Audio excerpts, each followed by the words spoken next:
nhớ rằng nó cái tí đó nó giờ ship pho vậy chỉ của tôi muốn tổ pho là thơ pho chỉ cho nó nè chỉ pho theo chỉ cho phía nhập lờ nữa nè té của nó kia nè thơ pho cho nó pho theo của nó chỉ của đặcตัวđẹp cũ nó đua kia đó trời đất trời nó nào lại pho chia chỉว่าchỉ mà họ lựa quan hết chỉตัวว่าship pho ship thế ship pho ship thế và từ bỏ nó bắtกดไลค์กดแชร์นะกดติดตามปุ๊บนะอย่ามัวรอจนตอนนะจอกเจ็บเลยอ่ะเจ้ากูตะกัดตัวโดนพอที่เป็นนะถ้าเธอพอจอกขอนอพอจะออดจอกเจ็บเลยพอจะเชื่อซะตัวนู้นมาเป็นเราพอนะซะจะตกนะโป๊ะต่อยออดจนตรงรุ่นดักเกินกว่าต่อตัวนะ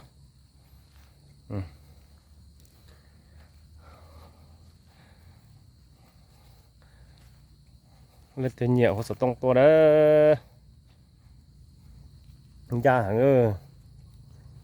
พอนะอย่าชวนยาโตเลยนอนซะนะ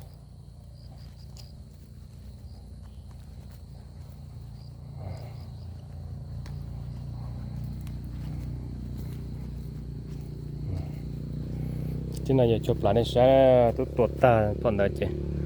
ที่นั่นอย่าชอบหลานในใช้อะชอบหลานย่องยี่สินะนั่นสินะแต่เต่าnó sẽ những kilo nữa nèแต่ก็ตัวนั้นตัวเตี้ยแต่เพียกกูใช้ปัดตัวจังนะ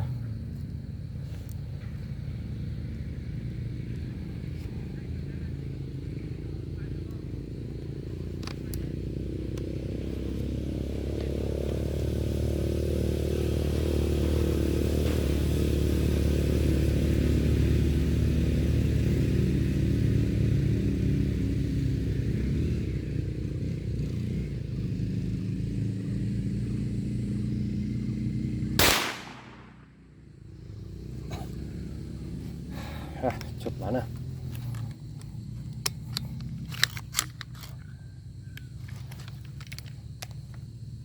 ใช่จบจังนะถ้าพอลงเลยเนาะลงเลยเนาะนะธรรมดา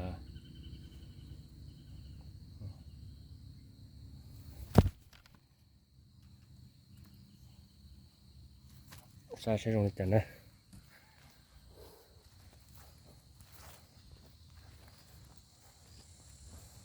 ใช้ปัดจอแล้วนะเดี๋ยวจะเนี่ยละได้อยู่ซะโอ้ยาเตี้ยเตี้ยปล่อยจนจับเต่าเลยเนาะนะยาเตี้ยเลย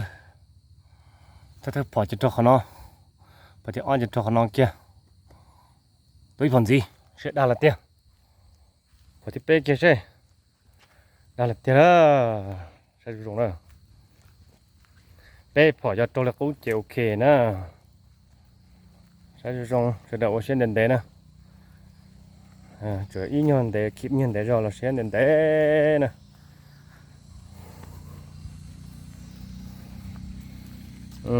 ตัวพอที่เป๊ะเลยที่นอนนะ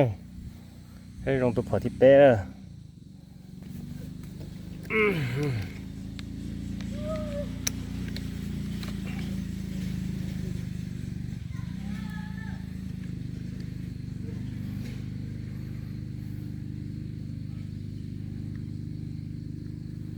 พอที่เป๊ะนะ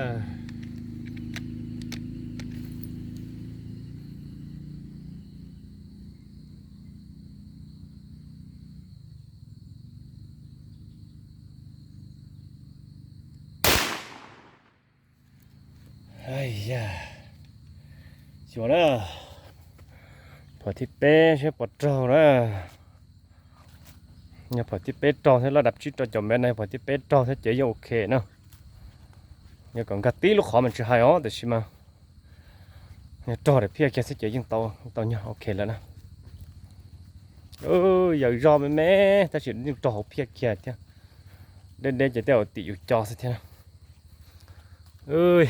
พอที่เป๊ะนะดูแค่ขนาดนะถ้าเธอพอขนาดพอที่อีขนาดเดี๋ยวพี่เราอ่อนดีสิเจ๊ยะเป๊ะพอจะจอนะเจ๊ยังจอนะเนี่ยก่อนกัดตีลูกขอกูมันยังกัดจิตตัว họ lên non sẽ đó cái tí sẽ đó tên nó hạt thú chủ khó gì sẽ đó để chờ nó mà hạt thú mà đâu chín đâu hạt chỉ hạt thú sẽ đó để chờ nó nè rồi lên nó sẽ để từ hạt dầu xe nụ tàu nè sẽ tay bỏ trong lên chảo tàu tần sao giờ chả thầm đã đi giờ ta là của hoa sứ nó chỉ ở lăn gì tại tòa chỉ luồn xa lên nữa ha giờ hai tia sẽ tay chia và rong gạo ấy và sắc khẩu rong lên sắc khẩu ven kia nữa thay liễu đi non đó này ạ còn nữa rong lên khẩu ven thôi thì của giờ lấy chờ của giờ lấy chảo và chờ và kia chảo sẽ tay rong gạo để lọ nữa ta nằm ở chỗ của số môn kia sao ta nói nè